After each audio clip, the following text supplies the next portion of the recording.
The screaming wouldn't stop. Not outside, not inside, not even in my head. Blood ran down the hallway walls like it had a destination, dripping into the floorboards, thick and slow. The lights were out, but I could still see her eyes glowing in the dark, wide, pale, locked on mine. She was crawling, arms bent backwards, like her body had forgotten how bones worked. She whispered again, but this time it wasn't her voice. I slammed the door and backed away, heart racing, feet slipping in something warm. That's when I heard the second voice behind me, the one that wasn't supposed to exist. Before we dive into the full story, if you want more nightmares like this, make sure to hit that like button and subscribe. It helps a lot and keeps the darkness coming. It started 5 nights earlier. I'd just moved into a forgotten rental house deep in the forests of Mill Creek, a place so out of reach even the GPS gave up halfway. There were no neighbors, no passing cars, just trees older than memory and a house that groaned with every breeze. The listing called it a retreat. It didn't mention the nailed-shut basement or the way shadows stretched too far after sunset. I was here to disconnect, to reset. No internet, no noise. Just me and my equipment. I'm an audio engineer by trade. Sounds are my life. So on the first night, out of habit, I hit record. Not because I expected anything, just for ambience. I left the mics running as I fell asleep. The next morning, I played the tape. At first, it was peaceful. Wind through trees, floor creaks, distant owls. Then came the knocking. It started faint, like a hand brushing wood. Then stronger. Rhythmic, as if something was tapping from inside the walls. I checked every inch of the house. Nothing. No pests. No loose shutters. Nothing. I told myself it was old pipes. I always had an excuse. Until the second night. That's when the whispering began. It didn't come through the mics. It came from the vent near my bed. Breathy. Hesitant. Almost like someone trying to mimic human speech. Let me in. I froze. Didn't sleep. Just lay there with a flashlight gripped so tight my knuckles ached. The third night I heard footsteps. Not on the porch, in the attic. Slow. Deliberate. Like someone crawling on all fours. I climbed up there at dawn with a hammer in one hand and my phone recording in the other. All I found was dust. But when I reviewed the recording later, I heard it again. My name. Not whispered, spoken. In my own voice. I drove into the nearest town that afternoon, demanding answers. Most folks avoided my eyes, but the oldest guy at the general store said one thing. You're not the first to hear yourself there. He told me about the family that built the house a century ago. The father was a radio operator who believed voices came through the static. He spent decades recording signals from nowhere, until one day he disappeared. They say the house kept recording, and eventually it learned how to talk back. The fourth night I woke up to the basement door open. It had been bolted shut since I moved in. I crept down the stairs, phone light in front of me. There were no cobwebs, no dust. Just rows of shelves, each one stacked with old reel-to-reel tapes. Hundreds of them, and one tape recorder still running. I pressed stop. The reels kept spinning. When I picked up one of the tapes, it was labeled in handwriting eerily like mine. Entry 43, the swap. I played it. Silence. Then my voice. Tonight's the night. I'll let it take my place. I dropped the tape and ran. But upstairs, the air had changed. It was heavier. The lights were dimmer, though no bulbs had blown. And I heard breathing behind me. When I turned around, I saw myself. Standing in the hallway. Same face. Same clothes. Same scar on my hand. But the eyes were wrong. Empty. Reflective. Like glass over darkness. It smiled. Thank you, it said. Then it vanished. I don't remember leaving the house. Just waking up in a motel 3 towns away, clutching a recorder that wasn't mine. I tried to go back. The house was gone. I mean that literally. Where it stood, there's nothing now. Just trees. As if it was never there. But the recordings followed me. On my phone. On hard drives I never connected. Files named with timestamps I never created. Each one is my voice. Each one ends the same way. This story was recorded live from the other side. And sometimes I still hear knocking. Not on doors. From inside the walls. From inside me. And now I wonder, am I still the one recording? Or just another tape in the collection? The morning after the motel, I woke to find my laptop open, a new audio file blinking on the screen. It wasn't plugged in. No internet. No power. Just the name, final_recording_001.wav. I played it. At first, silence. Then static, low and pulsing like a heartbeat. And then, layered beneath it, the sound of my own breathing. Not from the past. From now. I looked around the room. Empty.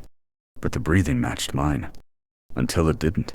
Until it kept going after I held mine. I slammed the laptop shut, but the sound continued, leaking through the speakers. And then came the voice. You shouldn't have left. I didn't recognize it at first. Not quite me. Not quite someone else. It had the cadence of my speech, but something inside it was hungry. I yanked the battery out. Silence returned. But only for a moment. Because on the motel mirror, fogged despite the heat, words were scrawled. You're not done recording yet. I didn't leave the room for hours. When I did, the hallway was darker than before. The walls narrower. Or maybe I was losing it. At the front desk, the clerk didn't look up, didn't blink. Just slid a small box toward me without speaking. Inside was a reel-to-reel tape. Label lead. Entry 44. Integration. My hands shook. I hadn't recorded it, but deep down I knew it was mine. I didn't listen. Not yet. But that night the dreams came back. Only they weren't dreams. I was back in the house. Except this time the house wasn't around me. It was inside me. I tried to scream, but no sound came out. Not because I was paralyzed with fear, but because the house inside me had no windows to scream through. I sat up in the motel bed, drenched in sweat. My heart wasn't beating in my chest. It was beating in the walls, rhythmic, deliberate, like something pacing just behind the drywall of my skin. When I blinked, I saw floorboards instead of eyelids. And when I reached up to rub my eyes, my fingers scraped against wood grain. The integration had already begun. I kept telling myself I had control, that it was just trauma, just paranoia. But when I tried to look at myself in the bathroom mirror, my reflection was a fraction of a second too slow. Not a glitch, not lag. It was thinking. Every sound I made echoed. Not in the motel, but somewhere deeper. And at night I could feel rooms rearranging, as if the floor plan inside me didn't match my body. I started drawing them. Outlines of corridors and staircases that didn't exist in the real world. Pages filled with ink-drawn hallways, spirals of doors that led into each other like recursive loops. One night I blacked out while sketching and woke to find a note pinned to my chest, written in my own handwriting. Be a blueprint 1. Complete. And below that, continue construction. The next morning I began hearing knocking again, but this time it wasn't on motel walls. It was inside my head, like knuckles tapping behind my ear. 3 slow knocks. Pause. Then again. Always 3. I checked in to a new motel. Burned the old drawings. Got drunk. Slept with music on. None of it helped, because the knocking followed me. And then one night I knocked back. I don't know why. Desperation. Curiosity. Stupidity. But when I mimicked the rhythm, 3 slow taps on my temple, something answered. A voice. Soft. Female. Are you ready to open the door? I screamed, through the lamp. Punched the wall. But the voice only laughed, echoing like it came from behind 1,000 closed doors. That was the first time I saw the door. Not in real life, in my sleep. It stood in a room with no walls, suspended in black.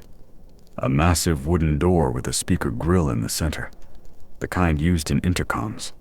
Behind it, humming, buzzing. Layers of voices stacked on top of each other like 1,000 versions of me trying to speak in sync. The knob turned on its own, but I never saw what was behind it. I always woke up. Until one night, I didn't. The dream held. I stood before the door, but this time my body felt heavier, rooted. The air buzzed with electricity, and I realized I wasn't dreaming anymore. I was somewhere else, and the door opened. Light poured through. Not white, not yellow. Red, deep, arterial red. It drenched me, made the walls of my mind pulse like a heartbeat. Something stepped through.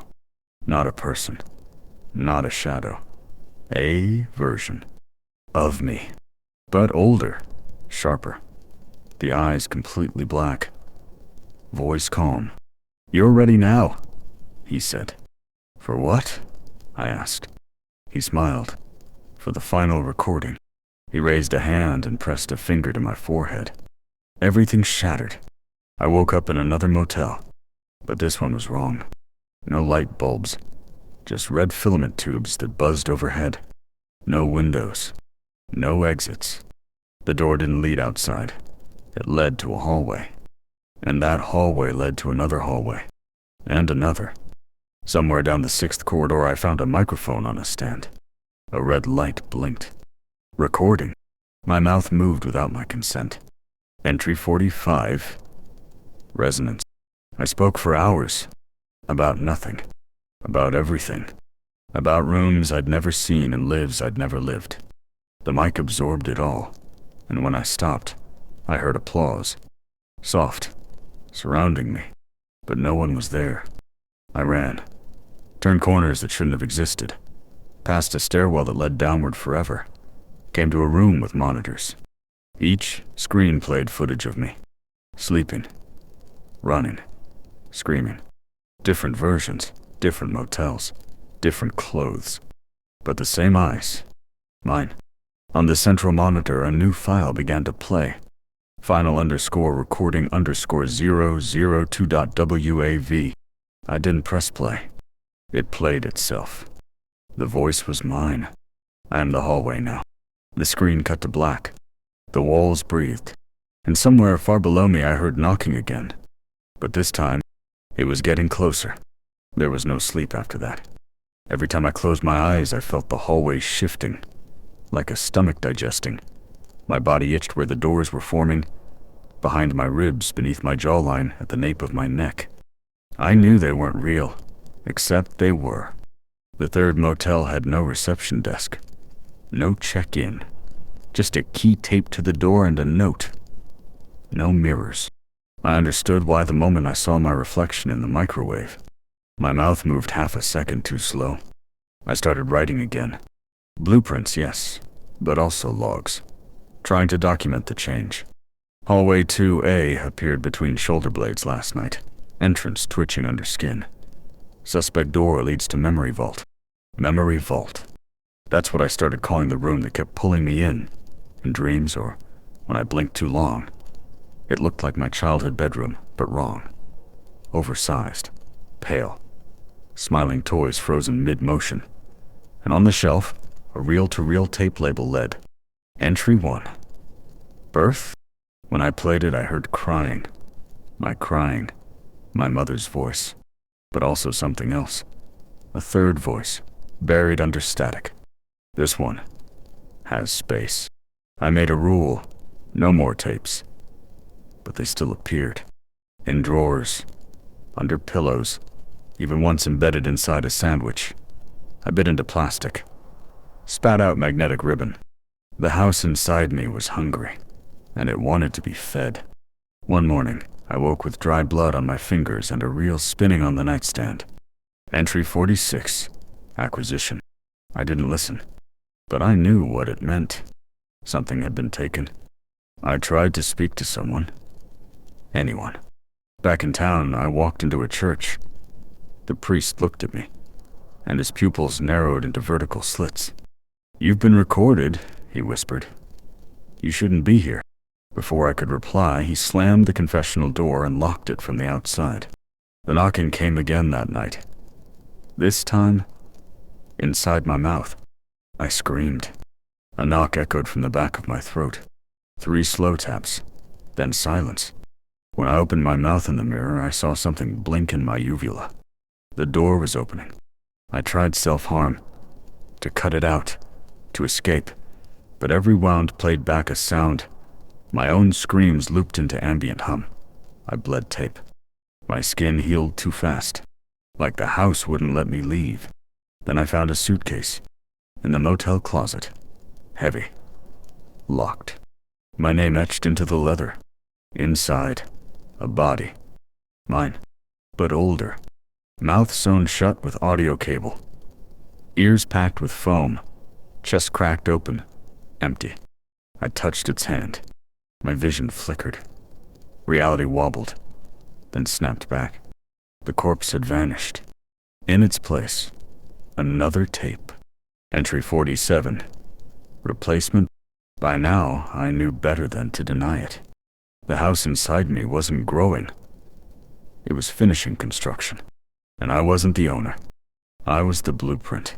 And the architect. And the material. Rooms were opening every time I spoke. Every sentence added a hallway. Every breath laid down bricks. I walked with a limp now. Not from injury, but from the weight of the attic forming near my shoulder. My thoughts echoed. Literally.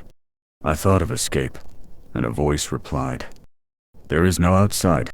I thought of death, and it whispered, "That's the final room."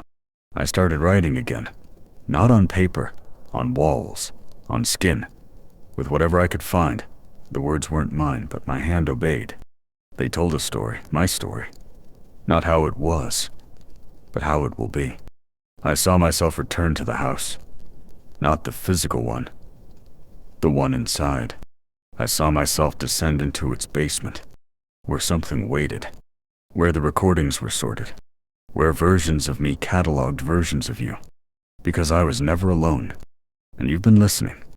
You're part of it now. On the final night, the hallway behind my eyes lit up. One door remained unopened. It had a number, 48, and a name, The Listener. When I turned the knob, I didn't walk in. I fell. Endless. Through static. Through voices. Through every scream I'd ever made and every whisper I'd never said aloud. And at the bottom, in that final room, I saw a chair. And on it, a recorder. Still spinning. Still red. Still hungry. And a voice behind me said, "Now press play." I did. And I woke up. But the reel is still spinning. I didn't wake up in a bed. I woke up standing. Not in a motel. Not in the woods. But in a room made entirely of reel tape. Walls stitched together by magnetic ribbon. Ceiling sagging with the weight of 1,000 looping screams. And in front of me, the chair. Same one I saw at the bottom of the hallway. Same recorder. Still spinning. Still glowing red. Except now there were people seated in the walls. Not behind them. In them. Their faces stretched across the film. Their eyes tracking my every move. Their mouths open in silent playback. They were all me. Some older. Some younger. Some too distorted to recognize. And all of them were whispering the same phrase on loop. "This isn't your story." I tried to scream, but my voice came out dubbed, a half second off, a tone too high, like someone else was trying to mimic me. I grabbed the recorder, yanked the reel off. The lights shut off. Complete darkness. But I could still hear them. My voices, my thoughts, echoed back through the architecture of my own memory. Shuffled and rearranged like track listings on a corrupted mixtape. You thought you were the protagonist. You thought you were telling the story. But you're just the microphone. I ran. Through corridor after corridor of unfinished walls, plaster made of voice and bone, until I reached a dead end. But it wasn't a wall. It was a screen. And it was playing footage. Of you. You were watching. Alone. Phone in hand, face lit by the glow of a story that should have ended long ago. I could see your room, your chair, the angle of your head, and I could see what was behind you. A shadow. Not moving, Not breathing. Just listening. I reached out to touch the screen and felt glass. But from the other side, you didn't notice. I was banging now. Screaming. G-E-T-O-U-T. IT's recording you, but you just kept watching. And that's when I heard the real click behind me. New recording. Entry 49. Observer. The footage on the screen shifted. You were gone. Now the room was mine again. The monitor blinked. Your face on it. Confused. Unaware. Then you looked into the camera. Into me. And said, I just wanted a scary story. The screen cut to black. I woke up gasping. Back in a real room. Or one that pretended well enough. Light. Heat. Walls. My hands were mine again. No reel tape. No whispers. I stumbled to the mirror. My reflection blinked normally. Followed my every move. I laughed. I cried. I thought maybe it was over. Until I saw the note taped to the mirror. Final entry pending. Below it. Press play when ready. I didn't press play. I burned it. I left. I moved. New city, new name, new life. But one night as I was unpacking, I found something at the bottom of a box I never packed. A reel-to-reel player. Already running. And my voice speaking calmly. This story has always belonged to someone else. I was only the draft. You're the final version. And I felt it again. The knocking. But this time, not inside me. Behind the walls. Of your room. Right now, 3 knocks. Then silence. Then your name. Spoken by your own voice. Then, entry 50. Listener accepted. And the red light begins to blink again. Still spinning. Still red. Still hungry. Recording now.